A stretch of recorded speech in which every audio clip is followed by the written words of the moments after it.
તમે અગાઉના ધોરણોમાં વર્તુળ વિશે થોડું ઘણું શીખી ગયા છો. આ આકૃતિ જુઓ. તે આપણને વર્તુળનો ખ્યાલ આપે છે. પૈડું, શર્ટના બટનની ધાર, સિક્કાની ધાર, પૂનમના ચંદ્રની ધાર વગેરે વર્તુળ દર્શાવે છે. વર્તુળ અને વર્તુળને સંબંધિત પદો. મિત્રો, તમે શેના વડે વર્તુળ દોરો છો? તમે કહેશો કે પરિકર અને પેન્સિલ વડે. તો આપણે તેના વડે વર્તુળ રચીએ. આ થયું વર્તુળ. આ ગોળધાર વર્તુળ રચે છે. પરિકરની અણી જ્યાં છે તે બિંદુને વર્તુળનું કેન્દ્ર કહે છે. હવે વર્તુળની વ્યાખ્યા સમજીએ.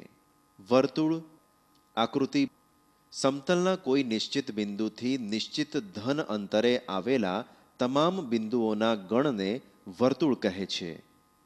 વર્તુળ જે સમતલમાં રચાય છે તેને સમતલ આલ્ફા કહીએ. નિશ્ચિત બિંદુને ઓ કહીએ તો નિશ્ચિત અંતર r ગ્રેટર ધેન 0 થાય. તેને ગણની પરિભાષામાં આમ લખાય. ગણમાં p oblique OP equal to r, જ્યાં r greater than 0, p belongs to alpha.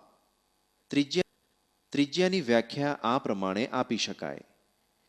જે રેખાખંડનું એક અંત્યબિંદુ વર્તુળનું કેન્દ્ર અને બીજું અંત્યબિંદુ વર્તુળ પરનું કોઈ એક બિંદુ હોય તેવા રેખાખંડને વર્તુળની ત્રિજ્યા કહે છે.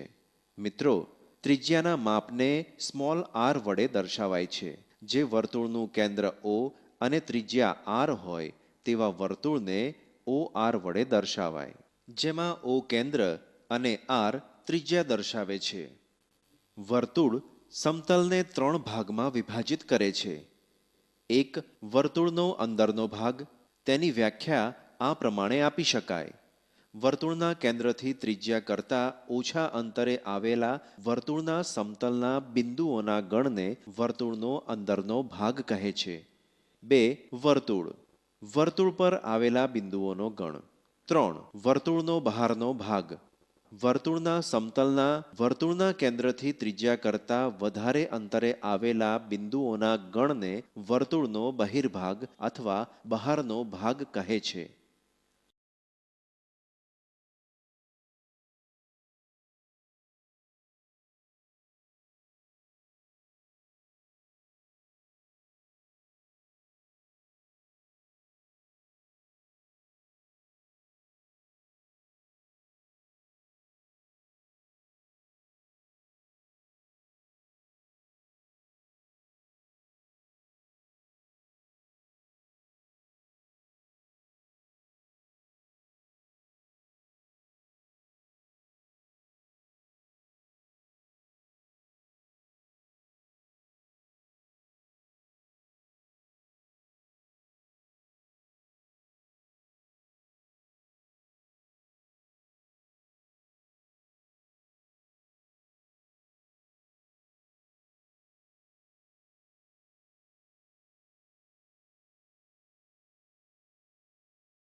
પ્રમેય 12.4 પ્રમેયનું વિધાન આ પ્રમાણે છે.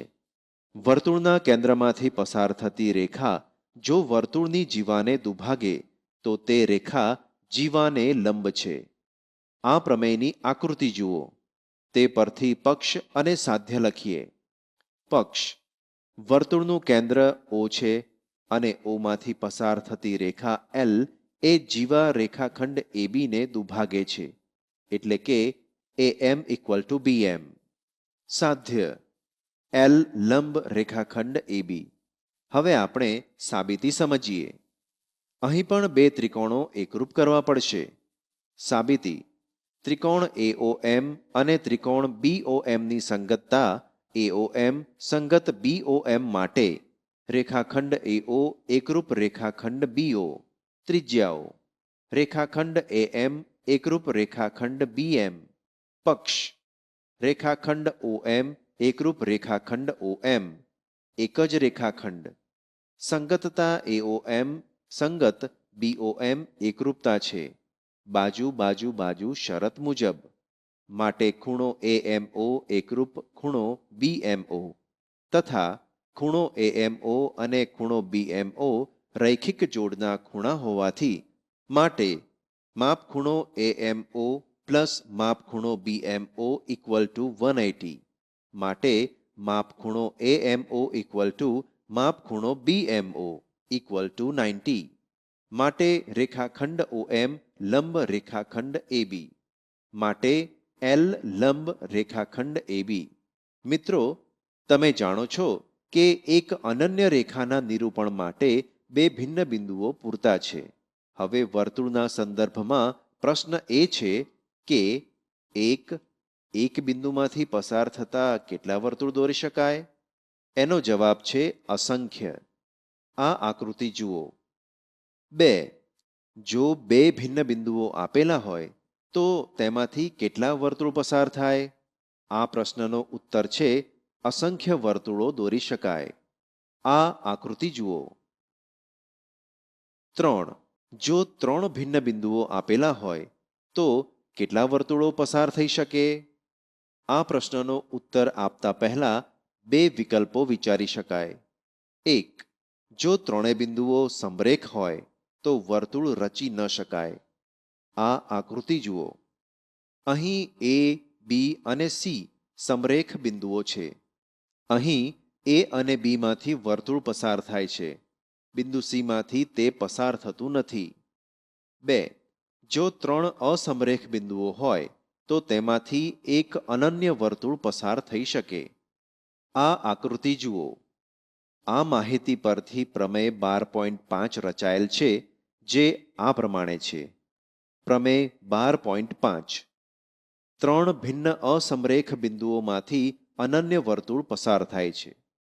મિત્રો, અનન્ય એટલે એક અને માત્ર એક. આ પ્રમેય પણ સાબિતી વિના સ્વીકારી લઈશું. વ્યાખ્યાઓ. હવે કેટલીક વ્યાખ્યાઓ સમજીએ. તે વ્યાખ્યાઓ માટેની આકૃતિ આ છે. 1. પરિવર્તુળ. ત્રિકોણના તમામ શિરોબિંદુઓમાંથી પસાર થતા વર્તુળને તે ત્રિકોણનું પરિવર્તુળ કહે છે. 2. પરિકેન્દ્ર. ત્રિકોણના પરિવર્તુળના કેન્દ્રને ત્રિકોણનું પરિકેન્દ્ર કહે છે. 3. પરિત્રિજ્યા. ત્રિકોણના પરિવર્તુળની ત્રિજ્યાને ત્રિકોણની પરિત્રિજ્યા કહે છે. પરિત્રિજ્યા સામાન્ય રીતે કેપિટલ R વડે દર્શાવાય છે. મિત્રો, એકરૂપ જીવાઓ આધારિત બે પ્રમેયો છે જે સાબિતી વગર સ્વીકારી લેવાના છે. પરંતુ તે પ્રમેયો શું કહે છે તે હવે સમજીએ. પ્રમેય 12.6 નું વિધાન આ પ્રમાણે છે. કોઈપણ વર્તુળ અથવા એકરૂપ વર્તુળોની એકરૂપ જીવાઓ વર્તુળના કેન્દ્ર અથવા કેન્દ્રોથી સમાન અંતરે આવેલી હોય છે. આ પ્રમેયની આ આકૃતિઓ જુઓ. અહીં રેખાખંડ AB અને રેખાખંડ CD જીવાઓ છે જે એકરૂપ છે. તે કેન્દ્ર O થી સમાન અંતરે છે, એટલે કે OM = ON. એકરૂપ વર્તુળો માટે સમાન અંતર અલગ અલગ વર્તુળોમાં દર્શાવ્યા છે. આ પ્રમેયનું પ્રતીપ પ્રમેય પણ સાચું છે. એની આકૃતિ પણ અગાઉના પ્રમેય પ્રમાણેની જ છે. હવે તે પ્રમેયનું વિધાન જોઈએ.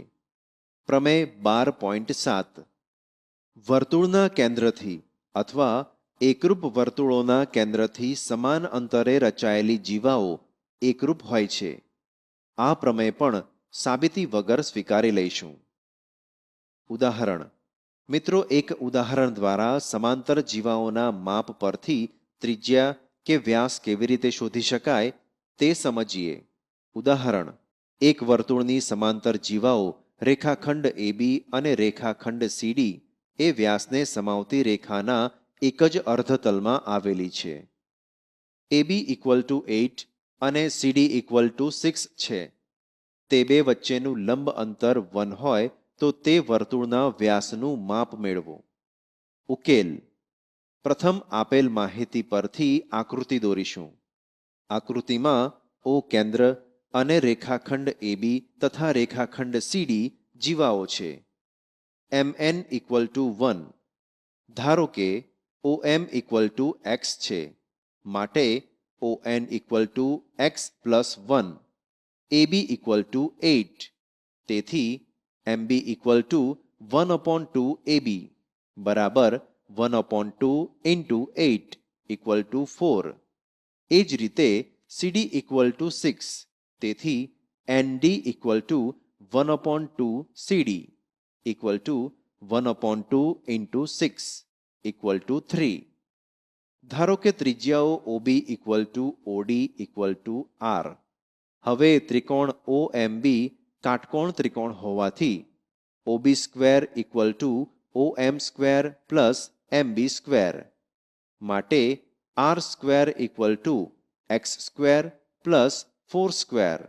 સમીકરણ 1. ત્રિકોણ OND કાટકોણ ત્રિકોણ હોવાથી OD² = ON² + ND². માટે R² × x + 1 whole² + 3². સમીકરણ 2. સમીકરણ 1 અને 2 ને સરખાવતા x² + 4² × x + 1 whole² + 3². હવે સાદુરૂપ આપતા માટે x² + 16 = x² + 2x + 1 + 9. માટે 16 = 2x + 10. માટે 16 - 10 = 2x. માટે 6 = 2x. માટે x = 6/2. માટે x = 3. સમીકરણ 1માં x = 3 લેતા માટે R² = x² + 4² = 3² + 4² = 9 + 16 = 25 = 5². માટે R² = 5². માટે R = 5. માટે વ્યાસ = 2 × 5 = 10. વર્તુળના ચાપે આંતરેલો ખૂણો. મિત્રો, વર્તુળની ચાપ વડે કેન્દ્ર આગળ કે વર્તુળના કોઈ બિંદુ આગળ કેવા ખૂણા બને છે, તેમની વચ્ચે શો સંબંધ છે તે હવે સમજીએ. મિત્રો, તમે જાણો છો કે વ્યાસ સિવાયની જીવા વર્તુળને લઘુચાપ અને ગુરુચાપમાં વહેંચે છે. જો એક જ વર્તુળની જીવાઓ એકરૂપ હોય તો તે તેમને સંગત ચાપ પણ એકરૂપ છે. દાખલા તરીકે આ આકૃતિમાં રેખાખંડ AB એકરૂપ રેખાખંડ CD છે. તેથી AB એકરૂપ CD થાય. તે પરથી નીચેના ગુણધર્મો મળે. 1. જો વર્તુળની બે જીવાઓ એકરૂપ હોય તો તેમના અનુરૂપ ચાપ પણ એકરૂપ થાય.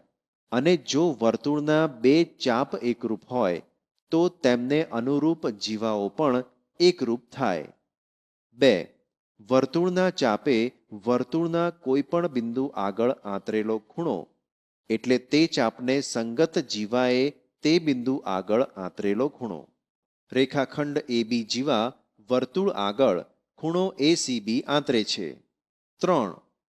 વર્તુળની એકરૂપ જીવાઓ વર્તુળના કેન્દ્ર આગળ એકરૂપ ખૂણા આંતરે છે. આકૃતિમાં રેખાખંડ એબી એકરૂપ રેખાખંડ સીડી છે. આ જીવાઓ કેન્દ્ર આગળ ખૂણો એઓબી અને ખૂણો સીઓડી આંતરે છે. જીવાઓ એકરૂપ છે, તેથી ખૂણો એઓબી એકરૂપ ખૂણો સીઓડી થાય. ગુણધર્મ 3 પરથી ગુણધર્મ 4 આમ કહી શકાય. 4. વર્તુળની એકરૂપ ચાપ પણ વર્તુળના કેન્દ્ર આગળ એકરૂપ ખૂણા આંતરે છે. આ બધી ચર્ચા પછી હવે આપણે તેને અનુસંગત પ્રમેય 12.8 લખીએ અને તેની સાબિતી મેળવીએ. પ્રમેય 12.8. પ્રમેયનું વિધાન છે: વર્તુળના લઘુચાપે કેન્દ્ર આગળ આંતરેલા ખૂણાનું માપ તે ચાપે વર્તુળના બાકીના ભાગ પરના કોઈપણ બિંદુ આગળ આંતરેલા ખૂણાના માપ કરતાં બમણું હોય છે. હવે પ્રથમ આ પ્રમેયની આકૃતિઓ દોરીશું. આ 3 આકૃતિઓ જુઓ. અહીં આકૃતિના 3 વિકલ્પો મળે છે. હવે તે પરથી પક્ષ અને સાધ્ય લખીએ. પક્ષ: લઘુચાપ એબી વર્તુળના કેન્દ્ર આગળ ખૂણો એઓબી આંતરે છે તથા વર્તુળના બાકીના ભાગ આગળ ખૂણો એપીબી આંતરે છે. સાધ્ય: માપ ખૂણો એઓબી ઇક્વલ ટુ 2 માપ ખૂણો એપીબી. સાબિતી: રેખાખંડ પીઓ પર ન હોય પરંતુ કિરણ પીઓ પર હોય એવું બિંદુ સી પસંદ કરો. હવે 3 વિકલ્પો શક્ય છે. 1. ઓ એ ખૂણો એપીબીના અંદરના ભાગમાં હોય. 2. ઓ એ ખૂણો એપીબીના બહારના ભાગમાં હોય. 3. ઓ એ ખૂણા એપીબી પર હોય. હવે વિકલ્પ 1 અને 2 બંને માટે વિચારીએ. હવે ત્રિકોણ એઓપી માટે ખૂણો એઓસી બહિષ્કોણ છે. મિત્રો, તમે જાણો છો કે ત્રિકોણના બહિષ્કોણનો સરવાળો તેના અંતઃસમ્મુખ કોણ જેટલો થાય છે.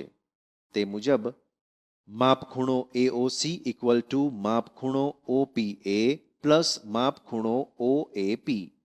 પરંતુ ઓએ ઇક્વલ ટુ ઓપી માટે માપ ખૂણો ઓપીએ ઇક્વલ ટુ માપ ખૂણો ઓએપી. માટે માપ ખૂણો એઓસી ઇક્વલ ટુ 2 માપ ખૂણો ઓપીએ. તે જ રીતે ત્રિકોણ ઓપીબી પરથી માપ ખૂણો બીઓસી ઇક્વલ ટુ 2 માપ ખૂણો ઓપીબી. પ્રમેય 12.8.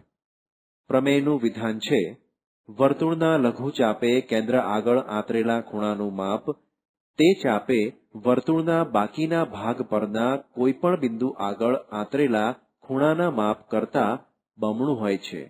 હવે પ્રથમ આ પ્રમેયની આકૃતિઓ દોરીશું. આ 3 આકૃતિઓ જુઓ. અહીં આકૃતિના 3 વિકલ્પો મળે છે.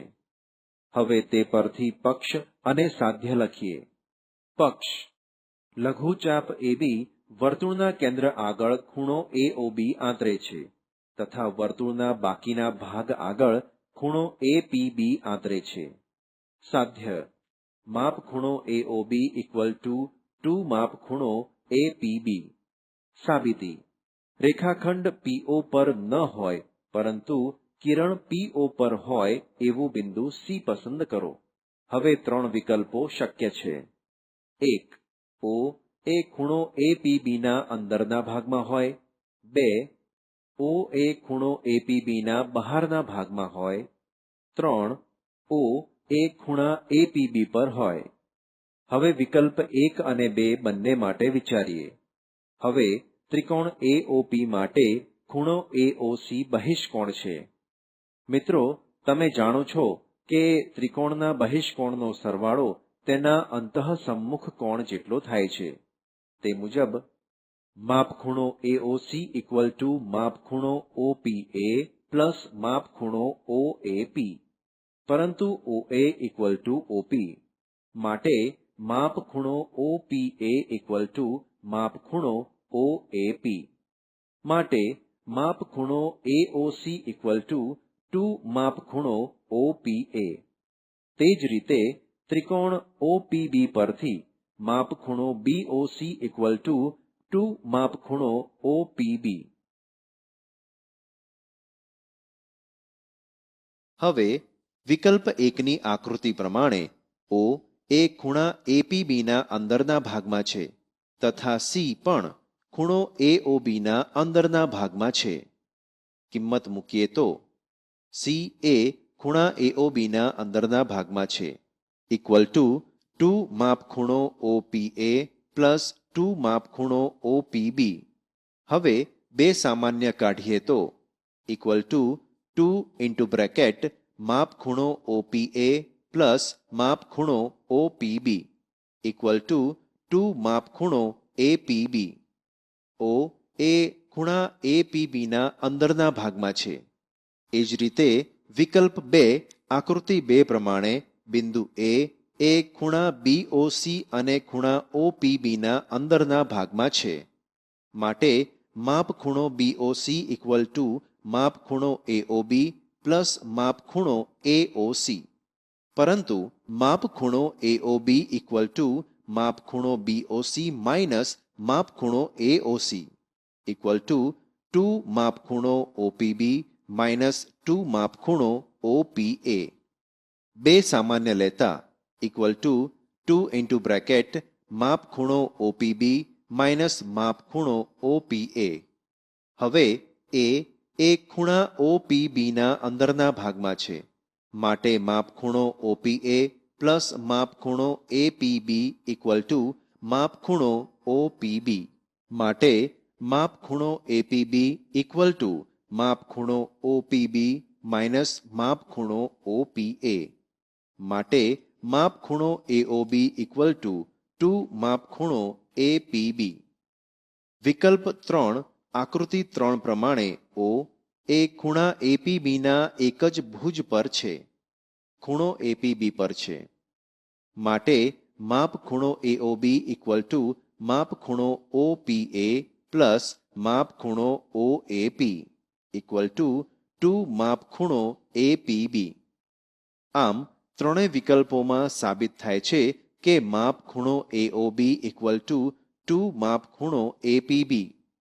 મિત્રો, અર્ધવર્તુળ માટે વિચારતા જો જીવા રેખાખંડ AB વ્યાસ હોય તથા P અર્ધવર્તુળ AB પર કોઈપણ બિંદુ હોય તો ખૂણો APB ને અર્ધવર્તુળમાં અંતર્ગત ખૂણો કહે છે.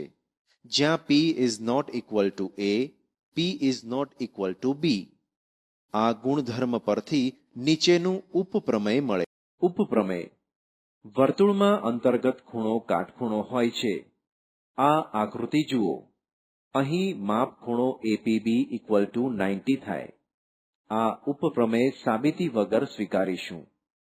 પ્રમેય 12.10 પાઠ્યપુસ્તક પાના નંબર 56ની આકૃતિઓ. મિત્રો, હવે પ્રમેય 12.10 સાબિત કરીશું. તેનું વિધાન છે: જો બે ભિન્ન બિંદુઓ A અને B થી જોડતા બનતો રેખાખંડ એ રેખાખંડને સમાવતી રેખાના એક જ અર્ધતલમાં આવેલા બે ભિન્ન બિંદુઓ આગળ એકરૂપ ખૂણા આંતરે તો ચારેય બિંદુઓ એક જ વર્તુળ પર આવેલા છે, જેની જીવા રેખાખંડ AB છે. હવે પ્રમેયની આકૃતિ દોરીએ. આ આકૃતિ જુઓ. હવે તે પરથી પક્ષ અને સાધ્ય લખીએ. પક્ષ C અને D એ રેખા AB ના એક જ અર્ધતલમાં છે અને ખૂણો ACB એકરૂપ ખૂણો ADB. સાધ્ય A, B, C, D એક જ વર્તુળ પર આવેલા છે અથવા ABCD વૃત્તીય છે. સાબિતી: ABC અસમરેખ હોવાથી ABC માંથી પસાર થતું એક અનન્ય વર્તુળ મળે. આ વર્તુળ બિંદુ D માંથી પસાર થશે અથવા પસાર થશે નહીં.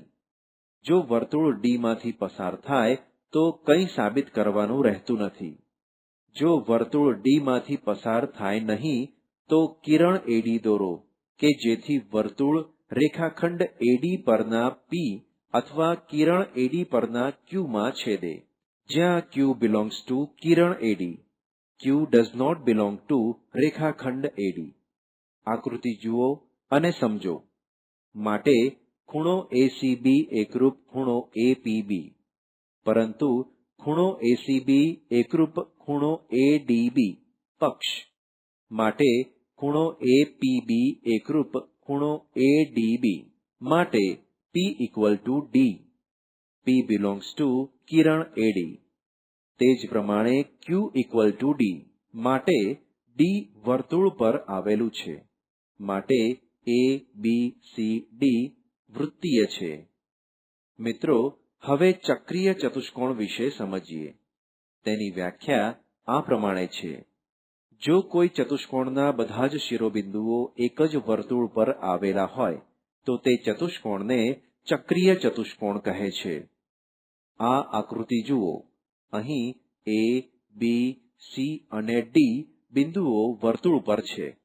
તેથી ચતુષ્કોણ ABCD ચક્રીય ચતુષ્કોણ છે. ચક્રીય ચતુષ્કોણના ચારે ખૂણા માપો. આ ચતુષ્કોણના સામસામેના ખૂણાઓના માપોનો સરવાળો કરો તો તે 180 અંશ થાય છે. એટલે કે સામસામેના ખૂણાઓ પૂરક કોણ છે. આ પરથી પ્રમેય 12.11 નું વિધાન આ પ્રમાણે લખી શકાય. પ્રમેય 12.11. ચક્રીય ચતુષ્કોણના સામસામેના ખૂણાઓ પૂરક કોણ હોય છે. આ આકૃતિમાં ખૂણા A નો સામેનો ખૂણો C અને ખૂણા B નો સામેનો ખૂણો D છે. માટે માપ ખૂણો A પ્લસ માપ ખૂણો C = 180 અને માપ ખૂણો B પ્લસ માપ ખૂણો D = 180. આ પ્રમેય સાબિતી વિના સ્વીકારી લઈશું. આ પ્રમેયનું પ્રતીપ પ્રમેય એ પ્રમેય 12.12 છે, જેનું વિધાન આ પ્રમાણે છે. પ્રમેય 12.12. જો કોઈ ચતુષ્કોણના સામસામેના ખૂણાઓ પૂરક હોય તો તે ચતુષ્કોણ ચક્રીય છે. આ પ્રમેય પણ સાબિતી વિના સ્વીકારીશું.